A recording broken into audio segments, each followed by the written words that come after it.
दिल्ली के पौष इलाके मालवीय नगर के हौज रानी क्षेत्र में बुधवार सुबह एक होटल रेस्टोरेंट में अचानक से भीषण आग लग गई, जिसने देखते ही देखते पूरी इमारत को अपनी चपेट में ले लिया। इस दर्दनाक हादसे में अब तक 21 लोगों की मौत की पुष्टि हो चुकी है, जबकि 37 से अधिक लोग घायल बताए जा रहे हैं। आशंका है कि कुछ लोग अब भी इमारत के भीतर फंसे हो सकते हैं, जिसके चलते राहत और बचाव अभियान लगातार जारी है। प्रत्यक्षदर्शियों के अनुसार आग इतनी तेजी से फैली कि लोगों में अफरा तफरी मच गई और कई लोगों ने जान बचाने के लिए ऊपरी मंजिलों से छलांग लगा दी। घटना की सूचना मिलते ही दिल्ली दमकल सेवा की 10 गाड़ियां मौके पर पहुंची और आग बुझाने का प्रयास शुरू किया गया। फिलहाल आग पर काबू पाने और फंसे लोगों को सुरक्षित निकालने का प्रयास जारी है।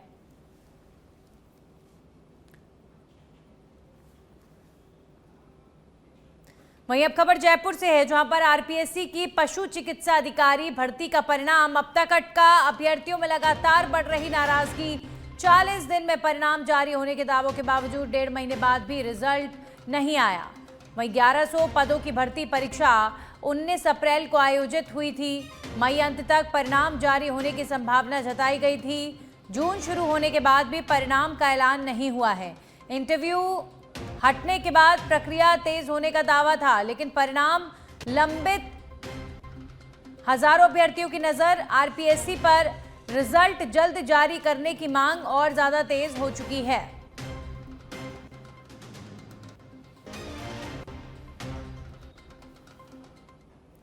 वहीं जयपुर ग्रामीण से खबर है, जहां पर एसपी हनुमान प्रसाद मीणा के निर्देश पर अवैध हथियारों के खिलाफ कार्रवाई। दूदू थाना पुलिस ने आरोपी कुशाल सिंह के खिलाफ बड़ी कार्रवाई को अंजाम दिया है।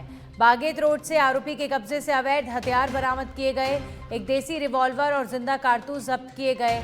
मामले में पुलिस द्वारा आगे की जांच जारी। हथियार की सप्लाई और स्रोत को लेकर पूछताछ जारी है।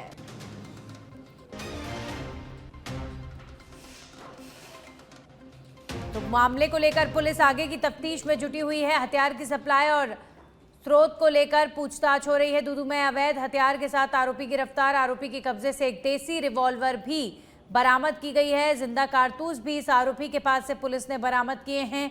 जयपुर ग्रामीण ने इस कार्रवाई को अंजाम दिया। एसपी निर्देश पर पुलिस की बड़ी कार्रवाई देखने को मिली।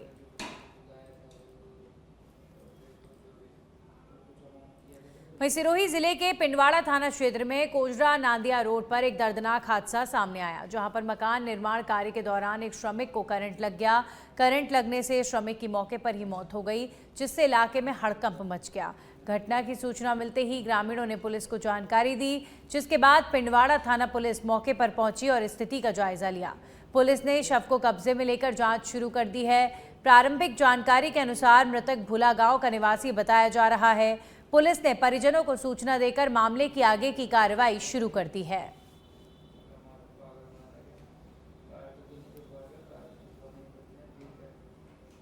कोटा जिले के सांगोद क्षेत्र में ऊर्जा मंत्री हीरालाल नागर ने ग्रामीणों से जल संग्रहण, जल स्रोतों के रखरखाव और संरक्षण की अपील की है। इस दौरान बोरीना गांव में निरीक्षण के दौरान नाला चौक और गंदगी पाए जाने पर मंत्री ने ग्राम विकास अधिकारी और ठेकेदार को कड़ी फटकार लगाई। उन्होंने स्पष्ट चेतावनी दी कि यदि 8 दिन बाद दोबारा दौरे के दौरान भी हालात में सुधार नहीं मिला तो निलंबन समेत सख्त कार्रवाई की जाएगी। अमृत कुआ गांव में निरीक्षण के दौरान मंत्री ने कहा कि जब तक सरकारी सिस्टम में सुधार नहीं होगा तब तक गांव का समुचित विकास संभव नहीं। उन्होंने फर्जी बिल उठाने वाली कंपनियों को तत्काल ब्लैकलिस्ट करने और लापरवाही बरतने वालों से रिकवरी के निर्देश भी दिए हैं। चौपाल और निरीक्षण के दौरान जिला प्रमुख मुकेश मेघवाल और प्रधान जयवीर सिंह भी मौजूद रहे। भीषण गर्मी के बीच मंत्री नागर का ये दौरा लगातार चर्चा में रहा।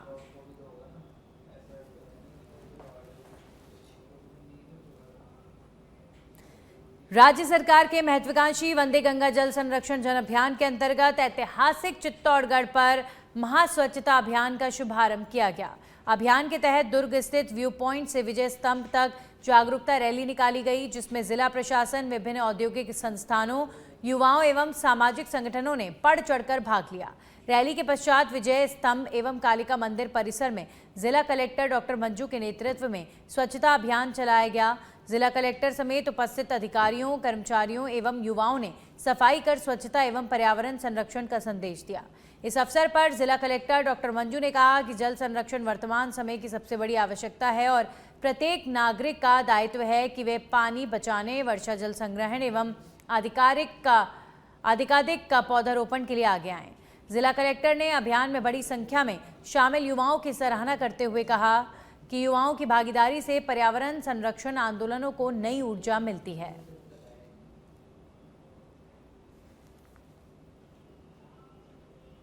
बालोतरा जिले के ओटलू गांव में आबादी वाले क्षेत्र के बीच स्थापित विद्युत ट्रांसफार्मर और उसके खंभों की हालत बद से बदतर हो चुकी है।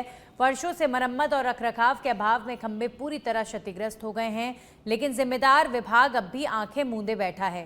ग्रामीणों का कहना है कि ये ट्रांसफार्मर किसी भी समय बड़े हादसे का कारण बन सकता है। ग्रामीणों के अनुसार ट्रांसफार्मर को संभालने वाले खंभे कमजोर और जर्जर हो चुके हैं। तेज हवा चलने, किसी वाहन की हल्की टक्कर लगने या फिर पशु के टकराने पर भर से ढांचा धाराशायी हो सकता है। आबादी क्षेत्र में स्थित होने के कारण यहाँ बच्चों, महिलाओं और बुजुर्गों की आवाजाही लगातार बनी रहती है, जिससे खतरा और बढ़ जाता है। ग्रामीणों में इस बात को लेकर नाराजगी है कि प्रशासन और विभाग अक्सर हादसा होने के बाद सक्रिय होते हैं, जबकि यहाँ खतरा साफ दिखाई दे रहा है। यदि समय रहते जर्जर खंभों को बदलकर ट्रांसफार्मर को सुरक्षित नहीं किया गया तो किसी भी दिन बड़ा हादसा हो सकता है, जिसकी पूरी जिम्मेदारी संबंधित विभाग की होगी। ग्रामीणों ने तत्काल प्रभाव से नए खंभे लगाकर ट्रांसफार्मर को सुरक्षित करने और क्षेत्र में विद्युत सुरक्षा व्यवस्था दुरुस्त करने की मांग की है। जिले के बिजली विभाग की कहीं ना कहीं गंभीर समस्याएं सुनने को मिलती है। कई बार लाइट तक नहीं आती तो कई बार लाइट सुचारू रूप से सेवाएं देते हैं, लेकिन यहाँ पर एक मैं बिजली पोल आपको दिखाऊंगा कि यहाँ जो बिजली पोल के हालात आप लोग देख पा रहे होंगे किस तरीके से ये खड़ा है। कभी भी बड़ा हादसा हो सकता है, बिजली विभाग की लापरवाही कह सकते हैं। यानी एक पोल खुद अपने मुंह इनका नहीं खुल पा रहा है या फिर ये खुद नहीं कह पा रहा कि साहब हमारे यहाँ पोल की या फिर जगह या स्थिति को कब बदला जाएगा। यानी इस पोल को कब बदला जाएगा ये खुद नहीं कह पा रहा उस विभाग को, और जो जिम्मेदार हैं वो ये कह रहे हैं इन गांव वालों को कि आप इसको धक्का मार के गिरा दो और हम इसको ठीक करवा देंगे।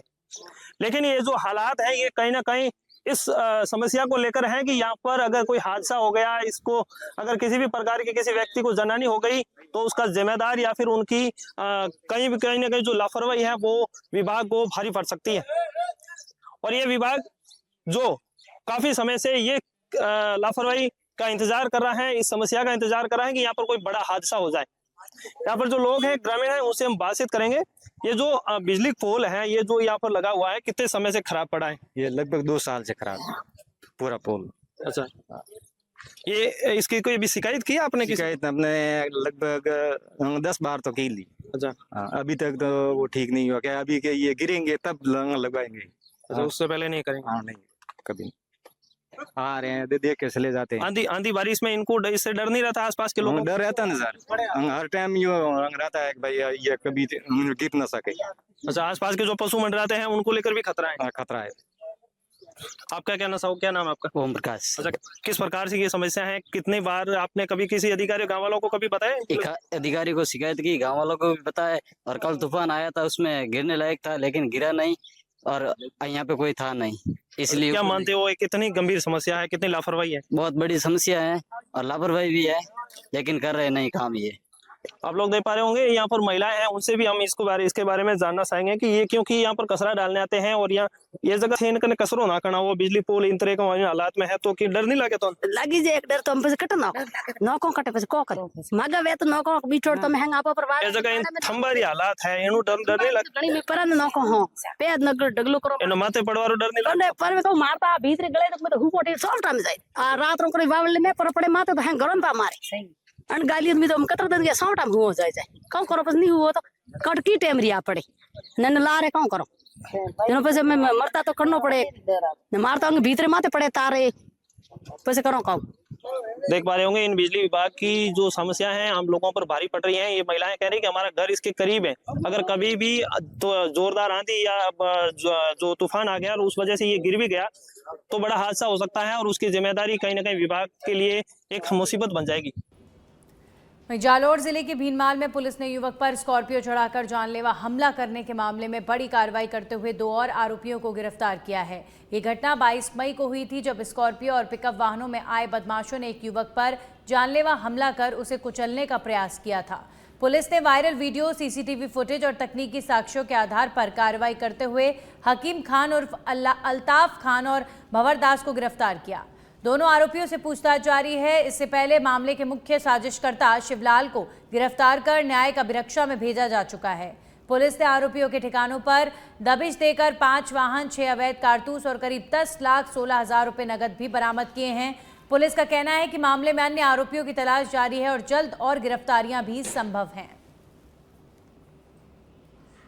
डूंगरपुर जिले में राजस्थान पंचायत शिक्षक विद्यालय सहायक संघ ने नियमितीकरण की प्रक्रिया शुरू न होने के विरोध में कलेक्ट्रेट पर जोरदार प्रदर्शन किया। इस दौरान बड़ी संख्या में संविदा कर्मियों ने मानव श्रृंखला बनाकर अपना आक्रोश जताया और सरकार के खिलाफ नारेबाजी की। संघ का कहना है कि संविदा रूल्स 2022 के तहत कार्यरत लगभग 23,740 पंचायत शिक्षक और विद्यालय सहायक लंबे समय से सेवाएं दे रहे हैं, लेकिन बजट 2025-26 में उप मुख्यमंत्री द्वारा अनुभव में शिथिलता देने की घोषणा के बावजूद विभाग ने अब तक नियमितीकरण की प्रक्रिया शुरू नहीं की है। संघ ने आरोप लगाया कि देरी के कारण कर्मचारियों में भारी असंतोष व्याप्त है। प्रदर्शन के बाद संघ ने जिला कलेक्टर को मुख्यमंत्री के नाम ज्ञापन सौंपा। साथ ही चेतावनी दी कि यदि जल्द समाधान नहीं हुआ तो 10 जून से बीकानेर निदेशालय के सामने अनिश्चितकालीन महापड़ाव शुरू किया जाएगा। ये पंचायत शिक्षक और विद्यालय सहायक साथी जो हैं पूरे राजस्थान में तन मन से अपनी सेवाएं दे रहे हैं। साथ ही कांग्रेस सरकार में जो है 2022 कॉन्ट्रैक्ट रूल बना था, इसके तहत जिसकी समय सीमा पूरी हो जाती है उनको सरकार ने नियमित और स्थायी रोजगार देने की जो बात कही थी, लेकिन वर्तमान की सरकार का 2 साल का समय निकल जाने के बाद भी सरकार ने अभी तक इस रूल्स को फॉलो नहीं किया है, जिससे पूरे राजस्थान के पंचायत शिक्षक और विद्यालय सहायकों में असंतोष रोष व्याप्त है। आगामी दिनों में आज का हमारा पूरा सांकेतिक और चेतावनी रैली है। इस रैली के माध्यम से हम सरकार को आगाह करना चाहते हैं कि अगर समय रहते हमारे इन साथियों का नियमित रोजगार या स्थायीकरण नहीं किया जाता है तो आगामी 10 तारीख को बीकानेर में प्रदेश स्तर पर अनवरत धरना जो है प्रारंभ किया जाए। डूंगरपुर जिले के 84 विधानसभा क्षेत्र के धम्बोला कस्बे स्थित ऐतिहासिक काखेम सागर तालाब पर वंदे गंगा जल संरक्षण जन अभियान के तहत जागरूकता कार्यक्रम का आयोजन किया गया। इस दौरान जिला कलेक्टर देशल दान, निवर्तमान प्रधान लाल, मुख्य कार्यकारी अधिकारी हनुमान सिंह राठौर समेत कई जनप्रतिनिधि और अधिकारी मौजूद रहे। कार्यक्रम में महिलाओं, युवाओं और ग्रामीणों ने बढ़ चढ़कर भाग लिया और जल संरक्षण और पर्यावरण संवर्धन का संकल्प लिया। तालाब घाट पर विधिवत गंगा पूजन के बाद महिलाओं ने सर पर कलश धारण कर भव्य यात्रा निकाली, जिससे पूरा वातावरण भक्तिमय हो गया। इसके बाद महिलाओं ने पीपल वृक्ष पर जल अर्पित कर पर्यावरण संरक्षण का संदेश दिया। प्रशासन और ग्रामीणों ने तालाब परिसर में श्रमदान कर साफ सफाई की और पौधारोपण किया। जिला कलेक्टर ने सभी को जल संरक्षण की शपथ दिलाते हुए पानी की हर बूंद बचाने का आह्वान किया।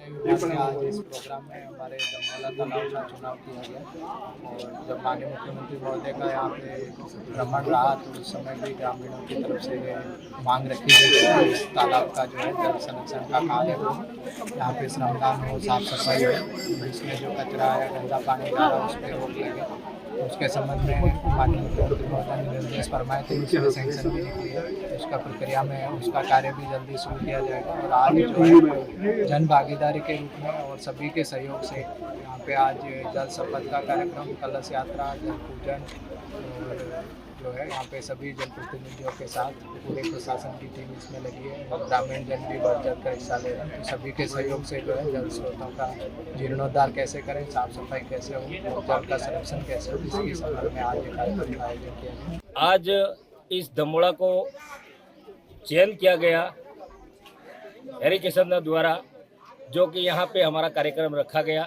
इस कार्यक्रम में एसओसी मुख्यमंत्री आदरणीय भजनलाल जी भी पधारे थे और इस तालाब को कुछ न कुछ देके गए हैं। तो इसकी संरक्षण करने के लिए हम सभी यहाँ इकट्ठे हुए और अच्छी अच्छी बातें सभी बहनों को, माताओं को और भाइयों को सुनाई और कलेक्टर साहब का जो हमको सुनाया गया वो चीज़ को हम हमेशा के लिए याद रखेंगे और इनको आगे बढ़ाने का काम। धौलपुर में जिला विधिक सेवा प्राधिकरण की सचिव रेखा यादव ने सखी वन स्टॉप सेंटर का औचक निरीक्षण किया। यह निरीक्षण राजस्थान राज्य विधिक सेवा प्राधिकरण जयपुर के निर्देशों और जिला एवं सेशन न्यायाधीश संजीव मागो के मार्गदर्शन में किया गया। निरीक्षण का उद्देश्य केंद्र पर पीड़ित महिलाओं को मिलने वाली सुविधाओं, सुरक्षा और विधिक सहायता की वास्तविक स्थिति की समीक्षा करना था। इस दौरान केंद्र में एक महिला और एक बालिका उपस्थित मिली, जिनसे भोजन, आवास, चिकित्सा सुविधा और स्टाफ के व्यवहार के बारे में जानकारी ली गई। बालिका द्वारा अपने परिजनों की जानकारी न दे पाने पर सचिव ने प्रबंधन को जल्द परिजनों की तलाश करने के निर्देश दिए। उन्होंने आश्रय कक्ष, परामर्श कक्ष, चिकित्सा कक्ष समेत सभी व्यवस्थाओं का निरीक्षण किया और रजिस्टर और रिकॉर्ड की जांच की। सचिव ने कहा कि प्राधिकरण पीड़ित महिलाओं को निःशुल्क कानूनी सहायता देने के लिए प्रतिबद्ध है। धौलपुर जिले में भ्रष्टाचार निरोधक ब्यूरो ने बड़ी कार्रवाई करते हुए ग्राम पंचायत रतनपुर के कनिष्ठ सहायक रमेश कुमार को 25,000 रुपए की रिश्वत लेते हुए रंगे हाथ गिरफ्तार किया है। ये कार्रवाई एसीबी मुख्यालय जयपुर के निर्देश पर धौलपुर चौकी द्वारा की गई। एसीबी को शिकायत मिली थी कि आरोपी मनरेगा योजना में मस्ट्रोल जारी करने की एवज में परिवादी से 26,000 रुपए की मांग कर रहा था। शिकायत के सत्यापन के दौरान ये पुष्टि हुई कि आरोपी 25,000 रुपए रिश्वत की मांग कर रहा था। इसके बाद एसीबी भरतपुर रेंज के डीआईजी ओम प्रकाश मीणा के सुपरविजन में ट्रैप कार्रवाई की गई। कार्रवाई का नेतृत्व पुलिस उपाधीक्षक ज्ञानचंद ने किया। आरोपी को रिश्वत लेते ही पकड़ लिया गया और राशि उसकी पैंट की जेब से बरामद हुई। एसीबी ने मामले में आगे की जांच शुरू कर दी है। चूरू जिले के सरदार शहर में एक बार फिर भीषण गर्मी ने जनजीवन को प्रभावित कर दिया है। बुधवार को तापमान 41 डिग्री सेल्सियस के पार पहुंच गया, जिससे दोपहर के समय तेज धूप और लू के थपेड़ों के कारण बाजारों में सन्नाटा पसरा रहा। गर्मी का असर अब लोगों की सेहत पर भी साफ दिखाई दे रहा है। राजकीय उप जिला अस्पताल में हीटवेव, डिहाइड्रेशन, उल्टी और दस्त के मरीजों की संख्या लगातार बढ़ रही है। मरीजों की बढ़ती संख्या को देखते हुए अस्पताल में विशेष सतर्कता बरती जा रही है। मौसम विभाग ने आने वाले दिनों में तापमान और बढ़ने की चेतावनी जारी की है। वहीं प्रशासन ने लोगों से सावधानी बरतने की अपील की। विशेषकर गर्भवती महिलाओं को इस मौसम में अतिरिक्त सतर्क रहने की सलाह दी गई है। स्त्री रोग विशेषज्ञ डॉक्टर प्रिया शेखावत ने भी गर्भवती महिलाओं को धूप से बचने और पर्याप्त पानी पीने की सलाह दी है। की वजह से लगभग चक्कर, उल्टी, दस्त, बार बार चक्कर आना, बीपी लो होना, ये वाले पेशेंट ज़्यादा आ रहे हैं। तो पेशेंट्स को पानी ज़्यादा से ज़्यादा पीना चाहिए, डिहाइड्रेशन से बचना चाहिए, बाहर धूप में नहीं निकलना है, खुले सूती कपड़े पहनने हैं। गर्भवती महिलाओं को विशेष तौर से क्या जानते हैं? गर्भवती महिलाओं को कम से कम घर से बाहर धूप में नहीं निकलना चाहिए। जब बहुत ज़रूरी हो तभी निकलना चाहिए और कोई भी तकलीफ होने पे, चक्कर आने पे डॉक्टर की सलाह लेनी चाहिए। और पानी खूब पीना है, नारियल पानी, नॉर्मल पानी, नींबू पानी, छाछ, मतलब डिहाइड्रेशन से बचना है। डूंगरपुर जिले की बिछीवाड़ा थाना पुलिस ने अवैध शराब तस्करी के खिलाफ बड़ी कार्रवाई करते हुए राजस्थान गुजरात सीमा पर रतनपुर बॉर्डर से एक ट्रक में छिपाकर ले जाई जा रही करीब 90 लाख रुपए की अंग्रेजी शराब जब्त की। पुलिस के अनुसार ट्रक में चावल की बोरियों के नीचे चंडीगढ़ निर्मित शराब के कार्टन छिपाकर तस्करी की जा रही थी। मुखबिर की सूचना पर बिछीवाड़ा थानाधिकारी कैलाश चंद सोनी के नेतृत्व में रतनपुर चौकी पर नाकेबंदी की गई और ट्रक को रोककर जांच की गई। पूछताछ में चालक ने चावल भरे होने की बात कही, लेकिन तलाशी के दौरान बोरियों के नीचे से 846 कार्टन अंग्रेजी शराब बरामद हुई, जिन पर for sale only in Chandigarh लिखा था। पुलिस ने ट्रक चालक योगेश को गिरफ्तार कर लिया। मामले में तस्करी नेटवर्क और अन्य आरोपियों की तलाश जारी है। पुलिस थाना बिछीवाड़ा द्वारा रतनपुर बॉर्डर पर अवैध शराब तस्करी के विरुद्ध एक बड़ी कार्रवाई की है। ट्रक में चावल की बोरियों की आड़ में शराब तस्करी की जा रही थी। उसमें से कुल अलग अलग ब्रांड्स के 846 कार्टून चंडीगढ़ निर्मित अंग्रेजी शराब के जब्त किए हैं। ट्रक चालक योगेश को गिरफ्तार किया है। प्रकरण को पंजीबद्ध कर अग्रिम अनुसंधान